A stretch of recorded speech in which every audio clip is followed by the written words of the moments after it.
Today, you're going to learn a lot from me. But to get started, I would like you to just know that my name is Dr. Jackson McCrawfley. And my name is Little Jim. Speed bump. No!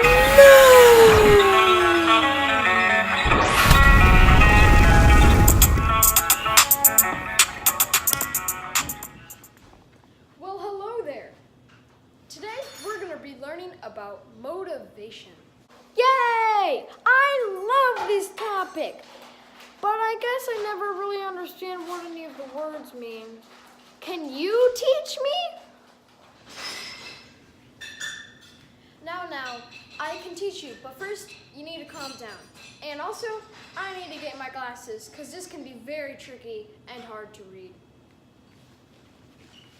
This can be very hard to see. Lights. Oh, that's better. Now, first what we're going to work on is tricky concepts. And the first tricky concept is go-getters. And what that is it's when someone is a go-getter. They get things done and they work on everything. Our next concept is a slacker. When someone does not work on things and procrastinates on everything. They just hate doing work. Our next concept is the concept of dopamine motivation. What dopamine is the chemical that travels to the front lobe of your brain. It gives you motivation, although it won't do that unless you start getting what you need to get worked on and you just get to it. Go-getters have more dopamine in the front of their brain because they get started right away. Now, the next thing we're going to work on are tricky words. Our first tricky word is synapse. The definition of synapse is an area of a neuron where signals are transmitted and received. Our next tricky word is nucleus accumbens. The definition of this is the nucleus accumbens is the part of your brain where the neurotransmitters send chemicals to the rest of your body. Our next tricky word is extrinsic motivation, the type of motivation that is external because you only do it for a reward. And our final tricky word is intrinsic motivation, the type of motivation that is internal and you enjoy doing, and that is why you are doing it.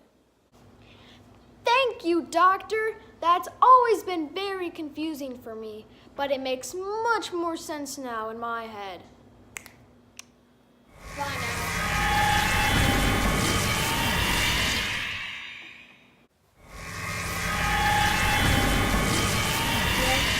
I'm back.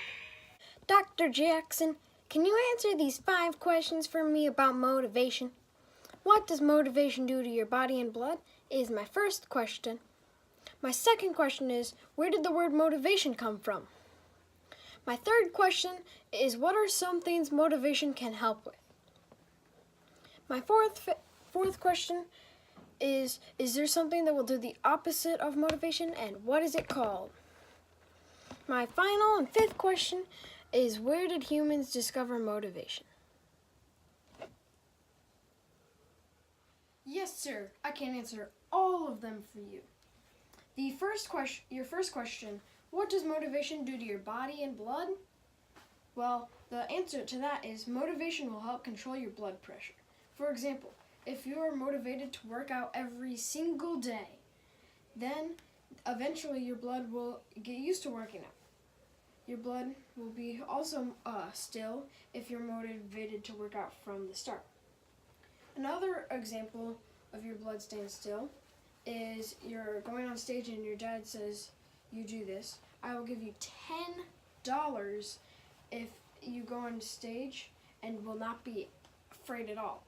And then your blood pressure will slow down because then you have an award to go for to be on that stage. And you just gotta be calm. Your next question, where did the word motivation come from? This is your second question. The answer to question number 2 is the word motivation comes from a Latin word, movere. That means to move. The reason we use the word move in motivation is because motivation encourages you to move and just get on to something. Your third question, what are some things motivation can help you with? First, losing weight. Running / your speed. Schoolwork, a job, and sports and skills. These are examples of how motivation can help you, because when you are motivated, you will work on these things more often. When you work on it more often, it will help you get better at it. Practice makes perfect. Your fourth question, is there something that will do the opposite of motivation? And what is it called? Discouragement. It will let you down. It will make you not want to do something. It will make you feel bad about something. The reason it is the opposite of motivation is because motivation is something that encourages you. You do something and it discourages you to make you not want to do something. Those are the opposites. Your fifth and final question. When did humans discover motivation? It is really undetermined when we started using motivation. It's just, we kind of just really started using it, you know? Like, the reason for this is because imagine a caveman back in the day wanting to build a cave. And he was like slacking it off, and then he's like, you know what? I'm going to do this. He didn't really know it was called motivation. He didn't know what it was. It's just, he started doing it. We really never knew when to like start doing something. It just happened.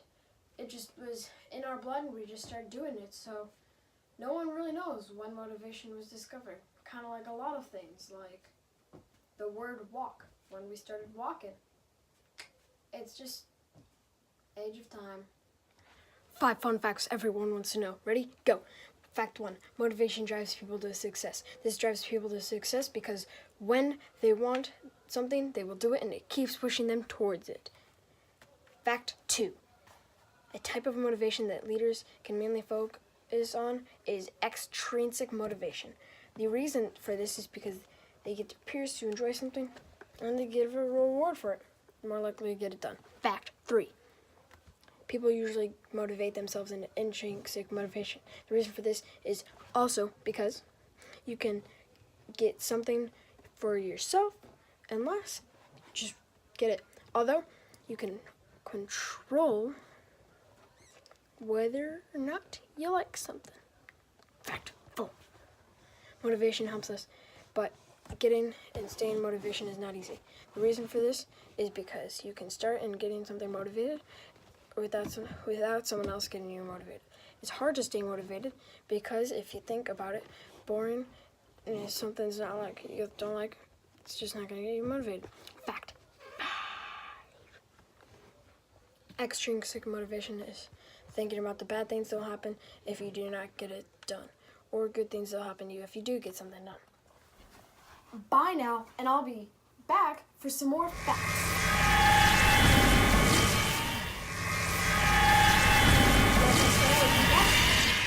For more facts. Important people about this topic, motivation.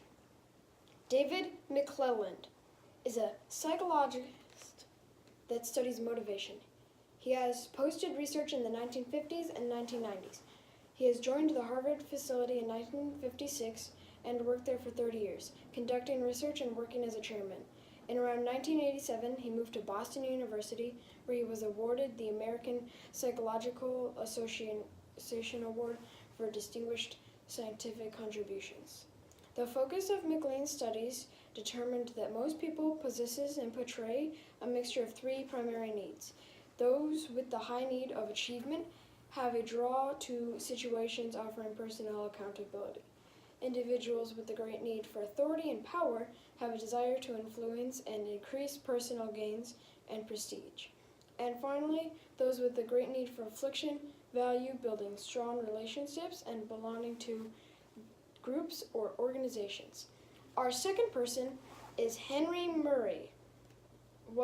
He was an American psychologist at Harvard University who became the director of Harvard Psychological Clinic at the School of Arts and Science in 1927. He left Harvard for World War II but came back in 1947 to become a chief researcher and established with the Psychological Clinic Annex. In 1952 to 1962, he conducted many other research projects with his group, although many of them were not proven. That's all for today on motivation, and I'll see you later.